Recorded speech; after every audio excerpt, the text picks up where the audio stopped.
నమస్తే ఓహోయ్ కుకింగ్కి స్వాగతం. చిక్కుడు గింజలతో ఉస్లీ ఎలా చేయాలనేది ఈ వీడియోలో చేసి చూపిస్తున్నాను. దీనికోసం నేను 1 కప్పు గింజలు తీసుకున్నాను, చిక్కుడు గింజలు. ఇవి ఒలిచి పెట్టుకున్నాను, శుభ్రంగా కడిగి పెట్టుకున్నాను. 1/2 కిలో బరువు వచ్చింది. ఇలాగున్నాయి. సీజన్ అయిపోతోంది ఇంకా చిక్కుడు గింజలది. ఒకసారి తప్పకుండా ట్రై చేసి చూడండి రెసిపీ. తర్వాత వీటిని ఒక చిన్న కుక్కర్లో వేసేసుకుంటున్నాను. ఇవి ఇప్పుడు ఉడకపెట్టుకోవాలి.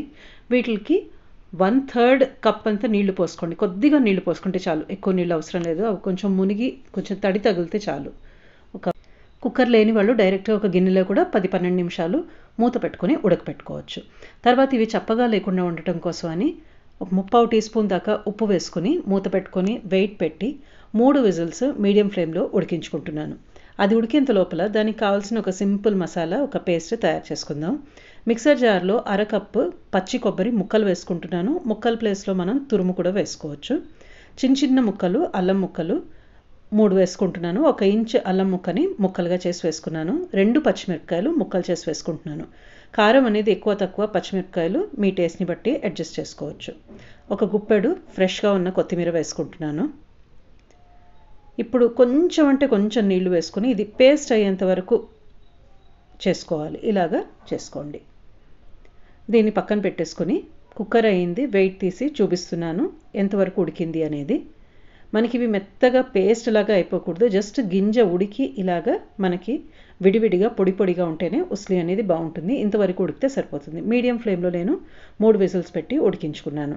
దీన్ని పక్కన పెట్టుకొని ఒక కడాయి పెట్టుకుని స్టవ్ ఆన్ చేసుకోండి.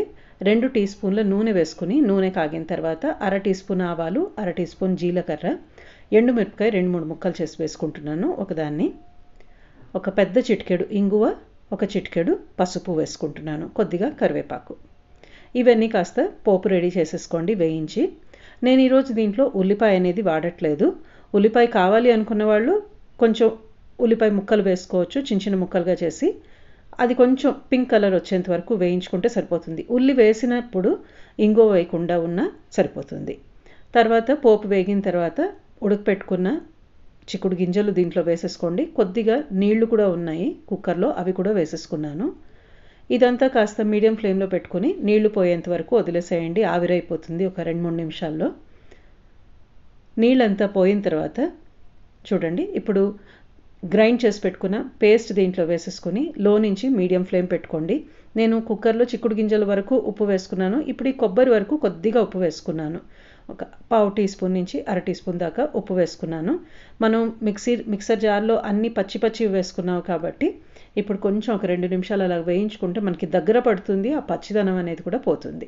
మనకి ఉస్లీ రెడీ అయినట్టే. ఇది హెల్తీగా ఒక స్నాక్ లాగా అలాగే తినేసేయచ్చు, లేదంటే అన్నానికి కూరలాగా పెట్టుకొని తినచ్చు, లేదంటే చపాతీ, పూరి, రొట్టికి ఎలాగన్నా కూడా తినచ్చు. మనం దేనికి తింటున్నాము అనే దాన్ని బట్టి కాస్త ఉప్పు అనేది అడ్జస్ట్ చేసుకోండి. స్నాక్ లాగా తింటే అన్నిటికంటే తక్కువ ఉప్పు వేసుకోండి. అన్నానికైతే అన్నిటికంటే ఎక్కువ ఉప్పు పడుతుంది. చపాతీకి, పూరికి, రొట్టికి కాస్త మధ్యస్థంగా ఉప్పు వేసుకుంటే సరిపోతుంది. ఈ సీజన్లో ఒకసారి తప్పకుండా ఉస్లీ ట్రై చేసి మీ అభిప్రాయం తెలియజేయగలరు.